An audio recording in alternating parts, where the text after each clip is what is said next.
Oke, Terima kita kasih. lanjut ke pertanyaan berikutnya dari Jenal Sange Kupang. Dalam Bilangan 25 ayat 6 sampai 18 disebutkan, ada seorang Israel yang membawa perempuan Midian kepada sanak saudaranya. Hal ini diketahui Musa dan segenap umat. Akibatnya, orang itu pun harus menanggung konsekuensinya ketika Pinehas menghajar dan menikamnya bersama perempuan Midian yang dibawanya. Tindakan Pinehas ini disetujui Allah karena Pinehas membela kehormatan Allah. Bahkan, bangsa Midian pun harus menanggung konsekuensinya karena Allah meminta bangsa Israel untuk menyerang Midian. Karena mendua, baik orang Israel maupun perempuan Midian itu harus mati. Pertanyaannya, kenapa hal ini disetujui oleh Allah? Kedua, apakah Allah memberikan izin untuk membunuh? Ketiga, apakah kita mengakui bahwa tidak ada alasan untuk berbuat dosa? Terima kasih, silakan pendeta. Terima kasih, ini pertanyaan yang sulit. Saya di sini tidak dalam posisi untuk membela Allah, karena sayalah yang selalu Allah bela. Allah yang kita sembah adalah Allah yang Maha Kuasa, Allah yang Maha Tahu, Allah yang Maha Adil, dan Ia bisa membela dirinya sendiri. Namun tentu kita sebagai umat Allah, umat Tuhan, ingin bertanya tentang hal-hal seperti ini. Pada waktu itu, bangsa Israel tidak mempunyai raja manusia, dan mereka diperintah langsung oleh Allah.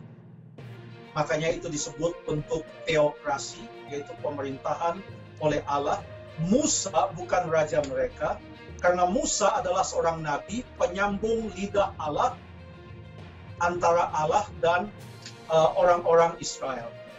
Jangan sampai kita menyalahgambarkan Allah sebagai Allah yang kejam, karena tidak pernah Allah melakukan sesuatu tanpa ada perjanjian terlebih dahulu.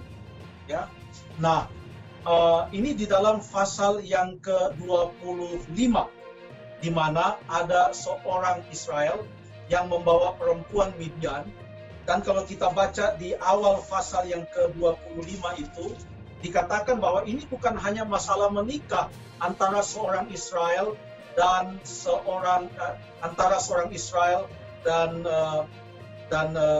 perempuan Moab atau perempuan Midian, tapi yang menjadi masalah di sini adalah dalam ayat 1. Ayat 1 berkata, sementara Israel tinggal di Sitim, mulailah bangsa itu berzina dengan perempuan-perempuan Moab. Perempuan-perempuan ini mengajak bangsa itu ke korban sembelihan bagi Allah mereka. Jadi terjadilah penyembahan berhala besar-besaran. Nah, ini sangat kontras dengan apa yang terjadi di pasal sebelumnya. Ini kan pasal 25.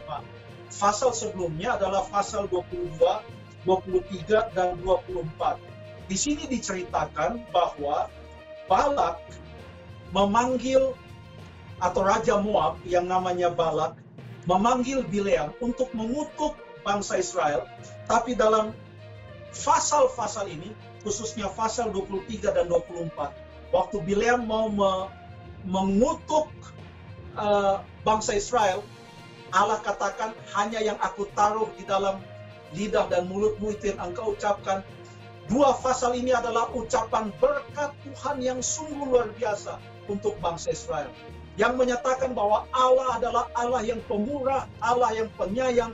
Padahal sebelumnya bangsa Israel sudah mengeluh di dalam perjalanan mereka, lalu kemudian bersungut-sungut, tidak ada roti, tidak ada air, dan lain sebagainya. Tapi pada waktu ada bangsa yang mau supaya bangsa Israel dikutuk oleh Allah, bangsa Israel justru mendapatkan berkat yang sungguh luar biasa dari Allah.